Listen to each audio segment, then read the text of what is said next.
Savitri Krishnamurthy.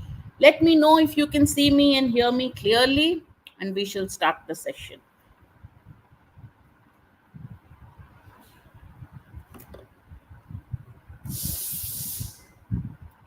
So today we're going to look at every Saturday. In fact, I will be doing editorial-based RC passages. That means it is analysis of an editorial from a linguistic point of view, from a reading comprehension point of view. All right. So what is this going to do? It's going to make you proficient at reading. It's going to improve your general knowledge and also help you answer questions based on passages similar to cat. You know, cat keeps giving RC passages from editorials of newspapers or at least articles which read like editorials.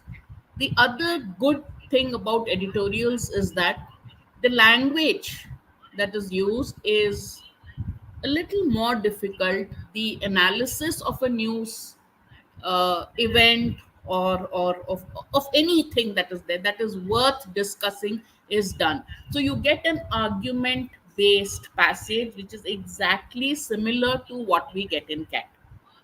All right. So we will analyze an editorial, we will read the editorial and answer questions. The questions will mostly be comprehension based. I can also add vocabulary and grammar based questions. Like in today's editorial, I've given you only 4 questions, but I can think of 10 questions that I could have given based on vocabulary and grammar. And time allowing, we will look at that. All right. Are you all ready to start? Give me a thumbs up. Let me know if you can see me and hear me clearly. Yes, I can see some people. All right. Let's start. I will give you about this editorial. I will normally be taking editorials from the Hindu, my favorite newspaper. But more than that, because I'm used to, I would have read the editorial. So I'd say, oh, this is a good one. Let me give it to my students. But for this class, I have chosen an editorial which fascinated me. It is from the Telegraph, and it was there on June 20th edition of the Telegraph. The genre is the same type that you get in CAT, social sciences, and this is in particular a political analysis. It is slightly longer than your CAT passage. A CAT passage is around 500 words, 470, 480 to 500 words. This was 559 words. I did not want to edit out too much. I wanted to include certain sentences that I felt were good for you to read. All right. So we will start by, I will first let you read the passage peacefully. Okay. I think you'll take about less than a minute to read this, but I will give you a minute because I have set my timer to a minute. If you're done before that, do write done. All right. In the chat box. Any doubts, anything, please put it in the chat box so that I will see it.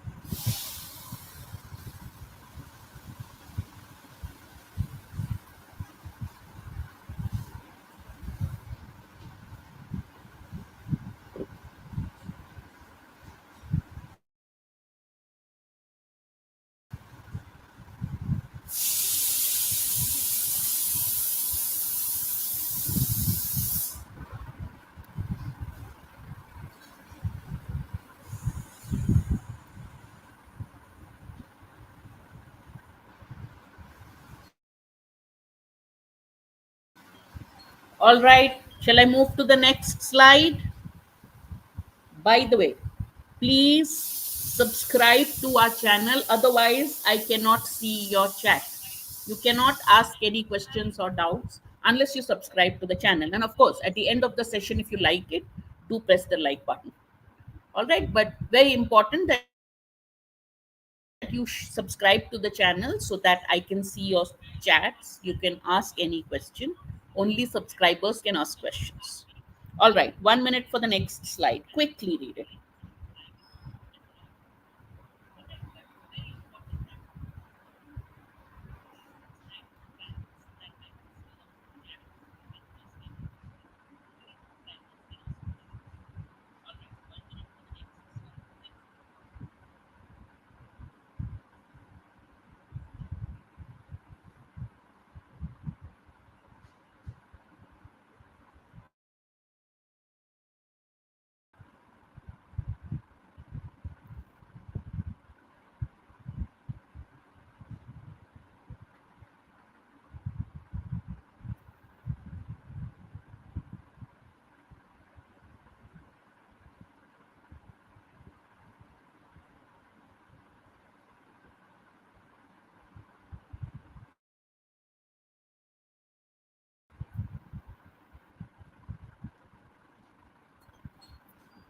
All right, let's move to the next.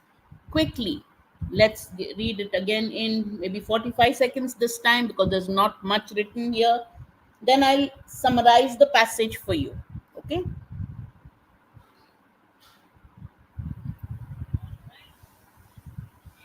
As you read, if there are parts of the passage which you find difficult to read, keep reading. Do not go back. Just keep reading, whatever you can understand.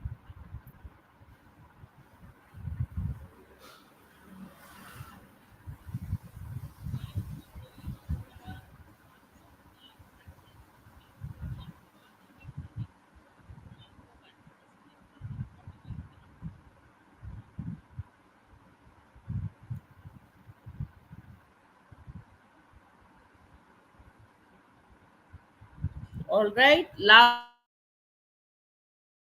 slide, just 4 lines. Read it quickly and then answer some questions for me. All right. But before that, I will summarize the passage for you, with you, so that you understand how to summarize the passage. All right. And make life easier for yourself and everybody else. All right. So the first question is, when you read the passage, did you find it interesting?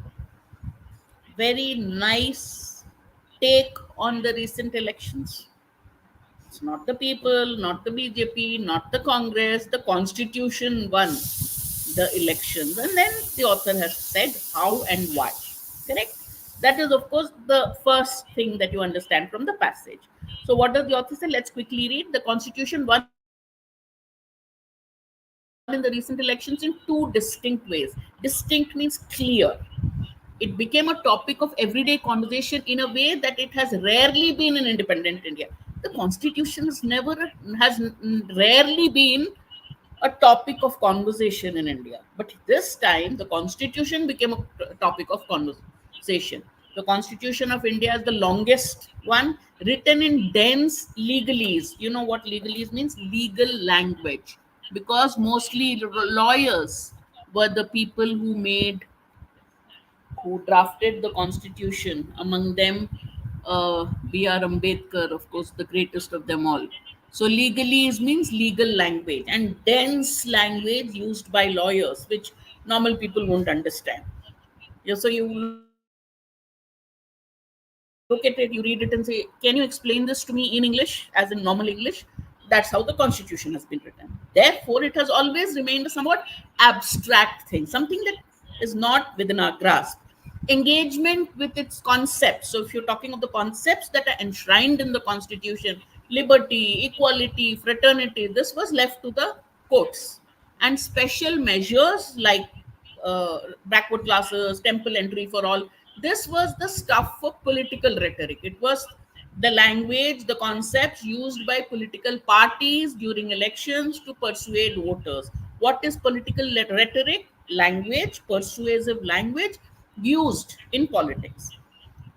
Apart from a brief period during the emergency in the 70s, it has never been perceived by ordinary citizens as shaping everyday life in India. So, ordinary citizens and constitutions were very far away, apart from each other. But there is a change now. What happened over the last course of the last 2 months, the constitution came alive. Voters were struck by the concern that a landslide majority for the ruling party may lead to an upending. Upending means upsetting of their everyday lives and opportunities. So suddenly the voters said, we can't allow the majority party to win again with a great big majority. That will not serve us well. This was how the last 2 months before the elections, this was what the public thought, according to this editor and editorial. With the public narrative being set in these terms early in the campaign, so early in the campaign for the elections, the public's mood, the public's mentality was this: both sides, the government and the opposition, tried to outdo each other in declaring their fidelity. Fidelity means loyalty to the constitution.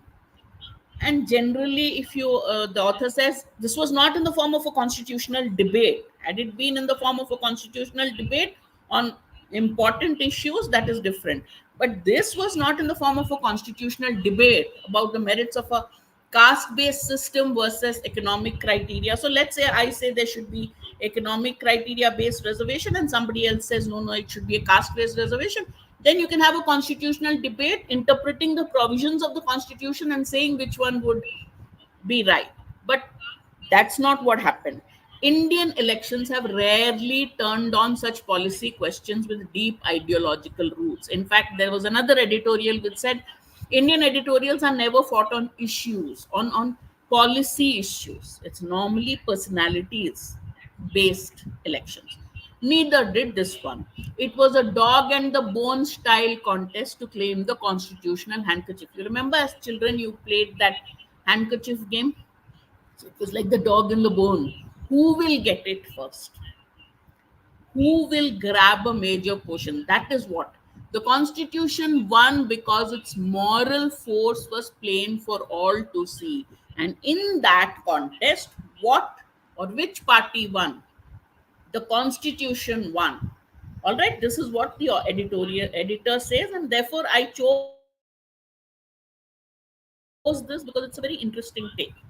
The lessons from this mandate, the public gave a mandate, gave authority to its representatives during the elections. This is what you should do. These people should rule us. That's called the public's mandate. And what are the lessons? But the headline that has emerged is that a mighty majority government has now been forced to be accommodative to stay on in power. So you had a majority government, the BJP government, the last two elections had won a great majority, but now it has to accommodate because it has to take the help of other parties to form a government. It didn't come with an absolute majority. And this is a classic case of popular belief in checks and balances. You read a lot about this when you read the constitution. You have the different branches of government and there's a checks and balances, so each one counters the other. If the executive does too much, the parliament can pull it back. Well, in theory, that if the people in power are forced to work with people they would rather not work with, decisive outcomes will flow. What does decisive mean? Strong. The way the NDA 3.0 government has taken shape now, with a majority BJP ministers holding plum ministries, may appear to belie this belief. People's belief was if the BJP works with other parties, then that will work in our favor, the favor of people's favor. But he says right now what has happened, the BJP is holding all the major ministries, and that seems to counter this belief. But the vagaries of coalition politics, vagaries means uncertainties, like the weather, vagaries of the weather, we say, vagaries of life, we say. The uncertainty of coalition politics is that coalition politics means compromise and coalition. So these uncertainties will soon become clear for us. Let's wait and see how this works out. The idea of such coalition governments and checks and balances were not core to the framing of the Indian constitution. He said the Indian constitution won, and here he is saying that this coalition government was never part of our constitutional makers. It was not an idea that was in the head when the constitution makers were framing the constitution. At that time, they believed in a majority government, and they equipped the majority government with all the powers necessary to form the government and drive the change, because that was the beginning. We had just one freedom. But the people's mandate is a triumph for electoral democracy. It is a triumph for India's federal setup. The constitution created a federation, but it gave more powers to the center. That's why they say federal in form but unitary in spirit. That's what a constitution is. But here, the constitution made the union government very powerful. Even though we say we are a federal setup, the Indian constitution gives more power to the center. But the 2024 mandate, the results of the 2024 election showed that the four most politically significant states in national politics, in terms of seats in the north, south, east, and west, Uttar Pradesh, Tamil Nadu, West Bengal, and Maharashtra, have voted decisively against incumbent government in Delhi. Incumbent government is the party which is in power. The person holding a seat, official seat, is called an incumbent. So the government in power and the votes went against the government that was ruling. And especially here, he says, voted decisively against the incumbent government in New Delhi. All right. The message is loud and clear. We are one, but one does not mean same. The constitution wins because, why did the author at the beginning say our constitution won? Because our values have won. What are the values? Justice, liberty, equality, fraternity. Fraternity means brotherhood or cooperation. The election results are an expression of the free popular will, right? It's a renewed commitment to secure justice for historic wrongs, and a clear message that fraternity, cooperation is not the same as uniformity. Clear? All right. Now, the first question, very similar to what a cat question looks like. Which one of the following sets of terms? Now, this is, if when we are looking at RC, we get main point or theme based question. This is a variation of the theme based question. Which of the following sets of terms best serves as the keywords of the passage? In the exam, when you see this question, at least when I see this question, clear for me to see the moment before I read the passage, I make sure I use my rough paper to note down the main thing, the main point of each of the paragraphs. So, what is the key of the first paragraph? What is the key sentence? The Constitution won. The Constitution has become central to people's conversation in India. So, would you agree with me that Constitution is a key word of the first paragraph? Second paragraph, first and second. After that, second paragraph, that third paragraph also same. The constitution one, its moral force was there to see. The second paragraph, then after that, the author talks about the values, the checks and balances, which made sure that majority government has to be accommodative. All right. Next, the author said the democracy, it was a victory for electoral democracy, right? So, what are the keywords? Constitution, yes, the constitution won. In the recent elections, the people made sure that certain values that they believed in would be there. And finally, it was a victory for electoral democracy. So the correct answer is A. Why not B? Constitution has been written in legalese. The lessons of the mandates. This is incomplete. It doesn't tell you the story of the entire passage about how people believe that in the values of democracy, fraternity, cooperation, and therefore they said if the majority government has if there's coalition politics, then things will work better. Democracy, free popular will, this is towards the end. Values and lessons also incomplete, doesn't tell you the full answer. Lessons, popular will, moral force, ideology, also incomplete. So the one that gives us the correct answer is A. Right? Agreed? All right. Please type in your answers quickly. I want to see them in the chat box. Let me put it here so I can see your answers. All right. Second one. Which of the options is a valid argument? Which argument is logical, valid about the recent elections? Which of these? Option 1, the recent elections shifted the focus from the constitution to the voters. Is this correct? Please key in your answers quickly.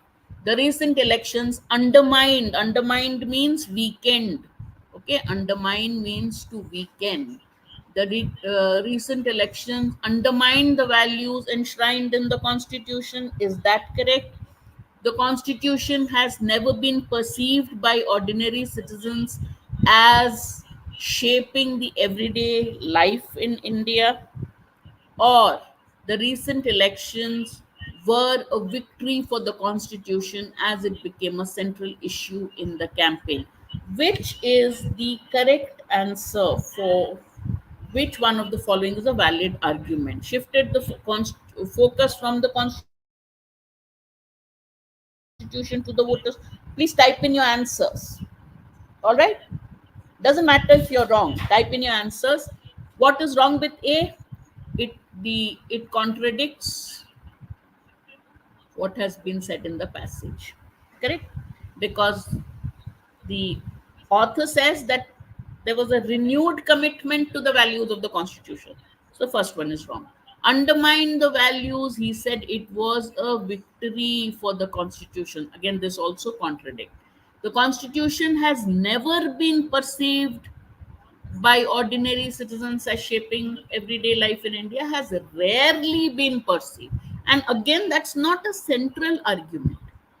He said, apart from a brief period during emergency, the constitution has rarely been perceived. Never is an extreme word.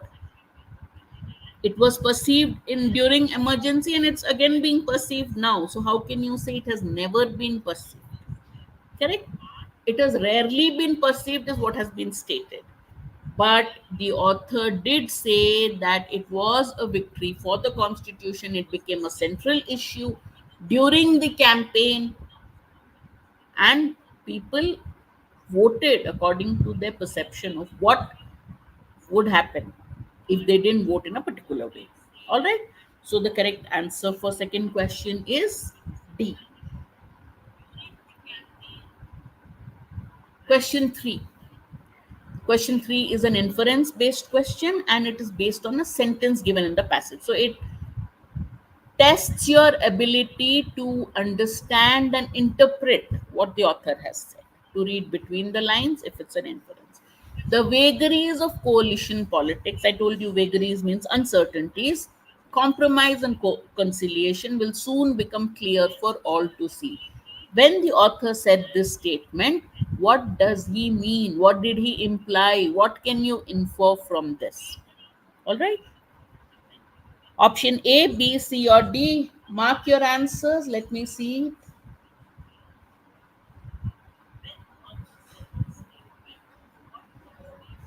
The NDA 3.0 government will soon collapse due to challenges of coalition politics. Has this been stated? The realities of power sharing and negotiation inherent in coalition governments will soon become apparent. Compromise, negotiation, conciliation, power sharing and negotiation are synonyms of compromise and conciliation. And he said these will soon become apparent, that this is what coalition government means. And we'll soon see what will happen due to these this coalition government because of these features of a coalition government. So that can be inferred. So the correct answer is B. The public will soon realize that coalition government is not as honest. Has he mentioned anything about the honesty? So this word doesn't even appear anywhere. So this is not correct. Out of scope of the passage, hasn't been mentioned, hasn't been implied. The government will become more transparent and open about political compromises. No, he said the compromise and conciliation that is involved in coalition politics will show what effect it has on the government. How the government will function, let us wait and see. That's what the author is saying in the statement. So, the realities of power sharing and negotiation, compromise, coalition, inherent in coalition government will soon become apparent. Let's see how it plays out. That's what the author is saying. Therefore, the correct answer is option B. All right, option B is the answer. Let's look at question 4. This is a CR based question. If you look cat generally, in cat you get 4 5 different types of RC questions, right? uh there would be main point, theme based question. What's the author's central argument? What are the key words in the passage? What is the key idea? What is the purpose? Why has the author written the article? This is one of the questions. The other one could be direct questions based on what's given in the passage, or one line from the passage would be taken and you would be asked, what can you infer from this line? What does the author mean by this line? Like what we did in question 3. Question 4 is a CR based question where we are going one step away, where the author would say which of the options would strengthen or support which additional piece of evidence will make the author's argument stronger, or which one would make it weaker. Generally, these questions align with the main point. So, if you understood the main argument of the author, it's easy for you to weaken the argument. Sometimes they can ask you an argument based on a particular paragraph. Okay, which of the following would weaken this statement of paragraph 4? Here he is asking generally, so you have to look at the main point and look for an argument which counters or challenges the main point of the argument. Which of the following statements, if true, would weaken the author's claim that the recent elections were a victory for the constitution? So you should look for an option which says the recent elections were not a victory for the constitution, or were a victory for things which undermine the constitution. Either it's a statement which says it was not a victory for the constitution because it did this, right? So you have to look at a statement which goes against our constitution's ideology, our constitution's spirit, whatever has been written, or values that have been written in the constitution. Let's start with option D. The Constitution and its provisions played a central role in the election campaign. This is what the author said, that the Constitution came back into the limelight. So, D is correct. The federal setup of India was a major electoral issue for both the national and regional party. He said that the victory was a victory for India's federal setup. So, if this is true, then it would strengthen the author's argument, not weaken it. We are looking at something which challenges the author's argument. So, not 3 either. The election showed a significant increase in voter turnout, indicating a renewed interest in the democratic process and constitution. The author has said they showed a renewed commitment to the constitution. So B, C, and D strengthen the argument. Now, if A is correct, what would happen? Identity politics and economic issues played a central role in the election campaign. If that is true, then the author's argument that the constitution and its values played a central role, therefore, it was a victory for the constitution, would be weakened, right? That basically, this option is saying the constitution was not a central issue as claimed by the author. Rather, there were certain issues which became more important, like identity politics, economic issues, and something else. Therefore, our correct answer is A. Did you understand? If you have any doubts, please ask, and do key in your answers fast enough before I discuss it. There's no point if I see the answer later, right? All right. Now, we still have 10-15 minutes. I've chosen a passage which doesn't maybe affect MBA students, but it's a passage about a major national entrance exam and the irregularities associated with it. It's something which is a matter of concern for each and every one of us, each and every student who's a stakeholder in the examination process. This is an editorial that I have taken from the Asian Age, and the language he's used lot of figurative language even in this. That's what fascinated. I mean, almost every newspaper had an opinion piece on the NEET exam, but this was fascinating because of the tone on which I have asked you a question, of the figurative language the author has used, and of course other things. Let's look at it. Again, I'll give you, but here I'll give you about 45 seconds to read, and then I'll summarize each slide as we move on. Okay, that's faster, so we can finish the passage in time. Start reading.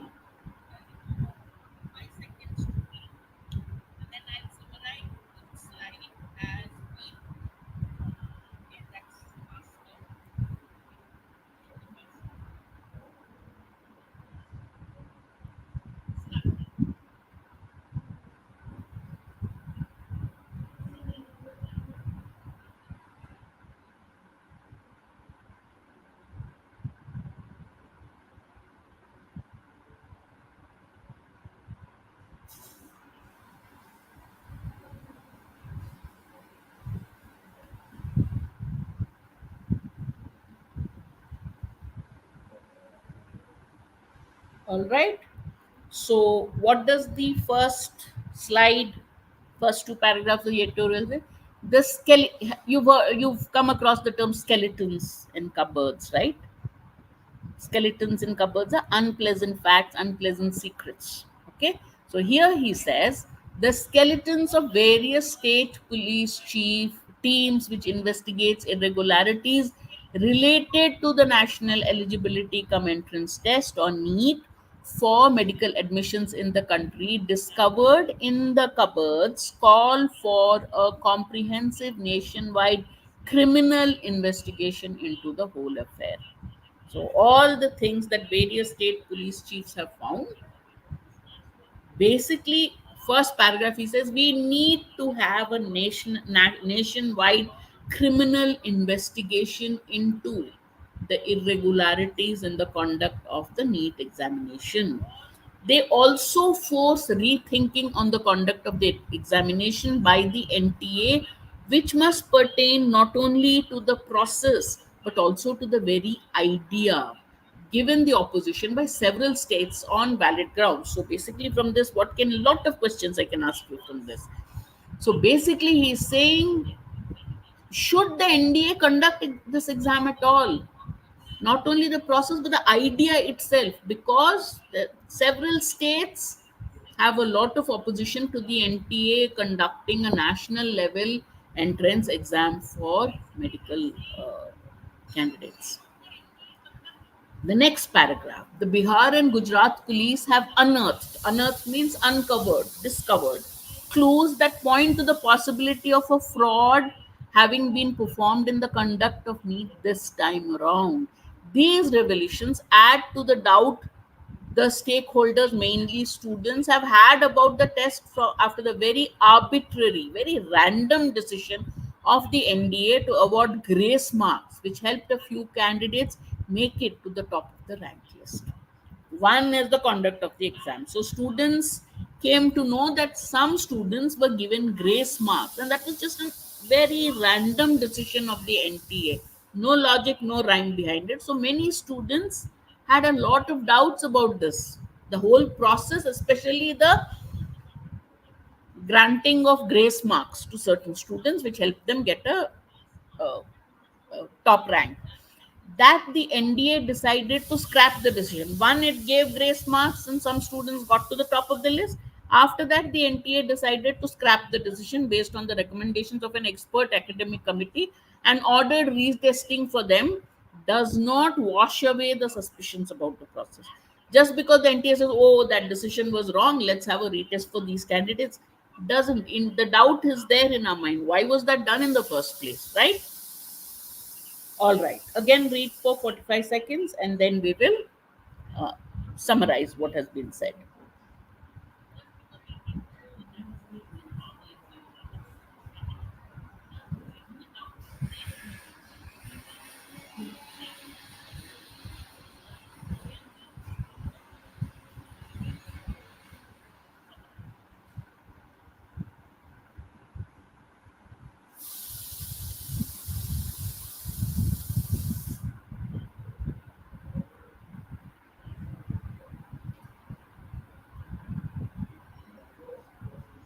All right. Next, this is as far as the entire process is concerned. Then the author's own opinion. It's unfortunate that the government is in denial mode. On what basis is he saying that?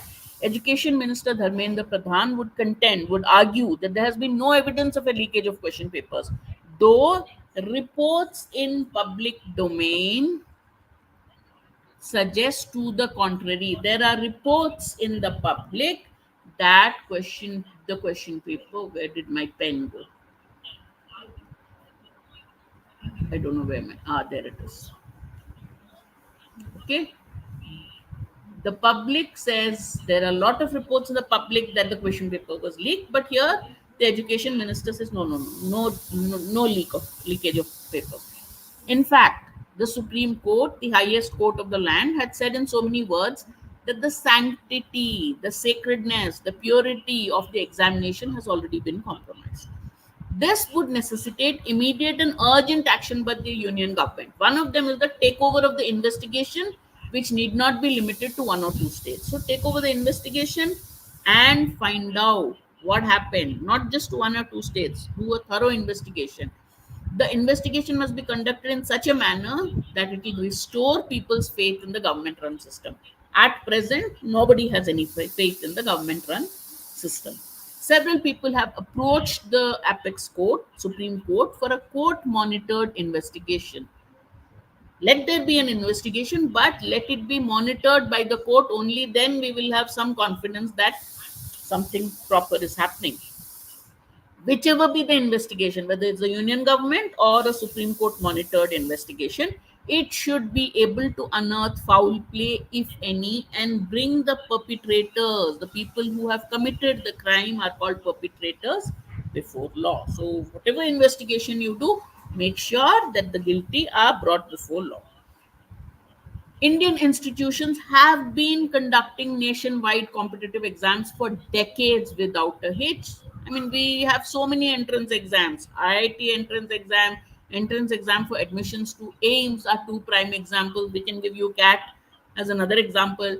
Despite the expertise available on call, so you have all these institutions, IITs, AIMS, all conducting entrance exams for admissions for so many years, and they have so much experience and expertise. The NTA has put itself under the cloud of suspicion. Why? Because there have been allegations of question paper leak, there have been random decisions to give grace marks to certain candidates, and in a stealthy manner all this has been done. Stealthy means underhand, secret manner.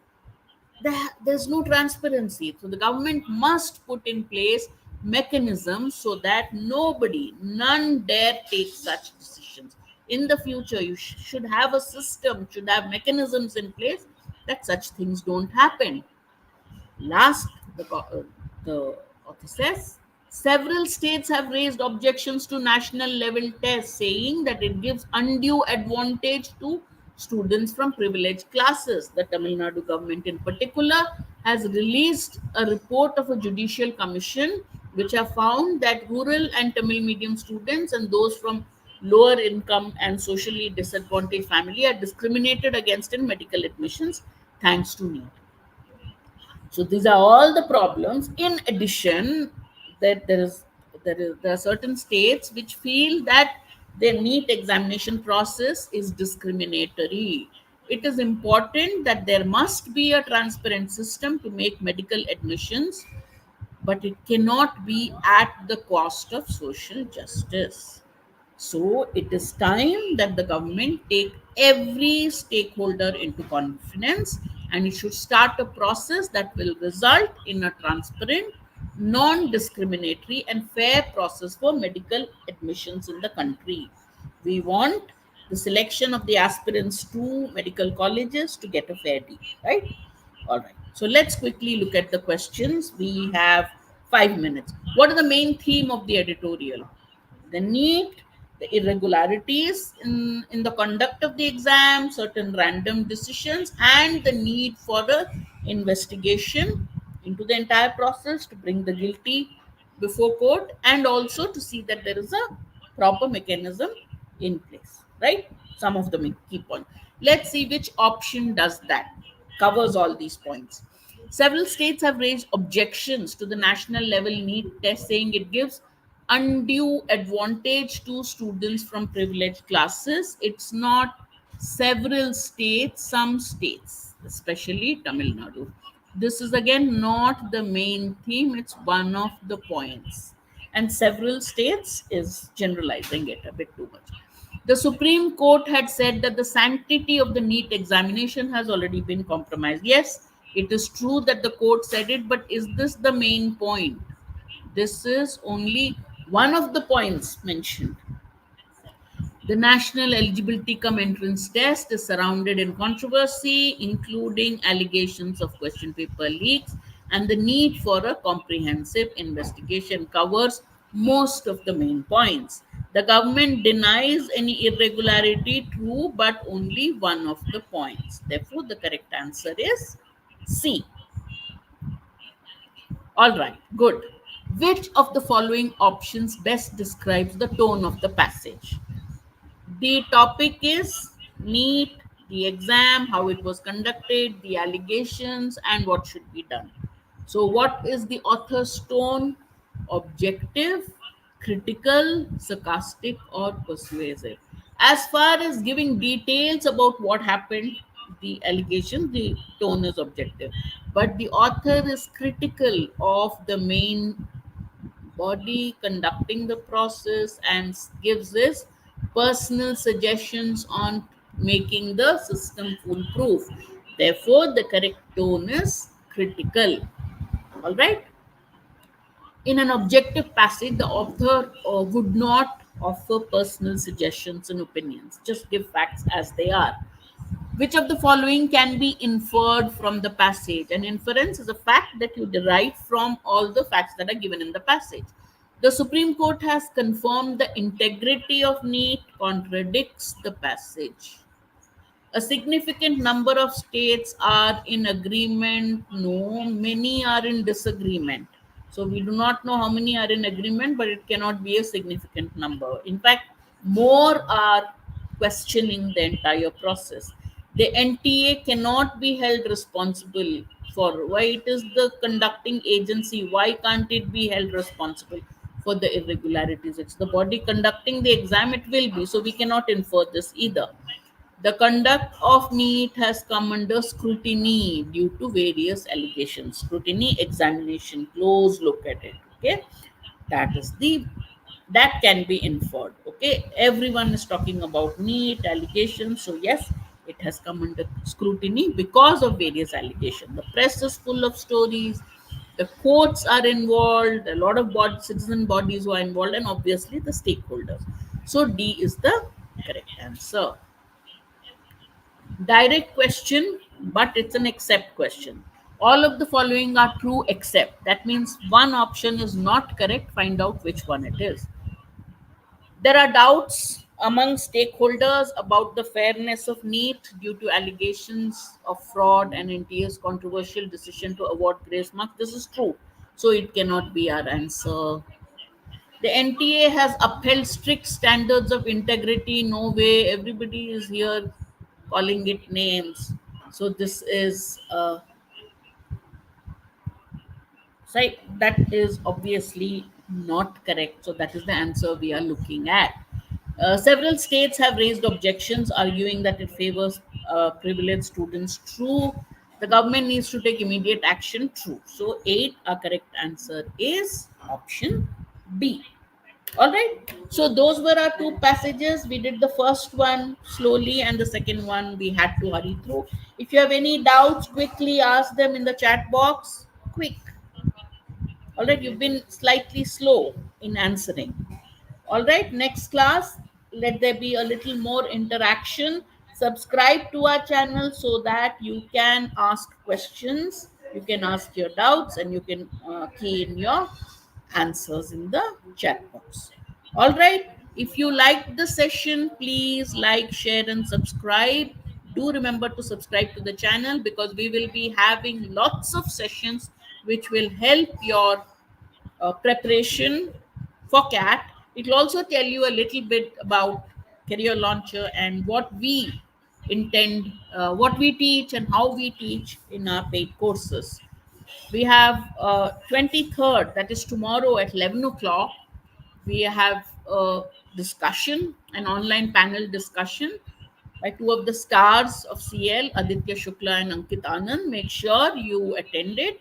Register now, and you can scan here on this and register for it. Make sure you they are B, not just B school achievers. They'll also give you details on how to prepare for CAT, which is the smartest way to prepare for CAT, and how to start preparing from this point till November.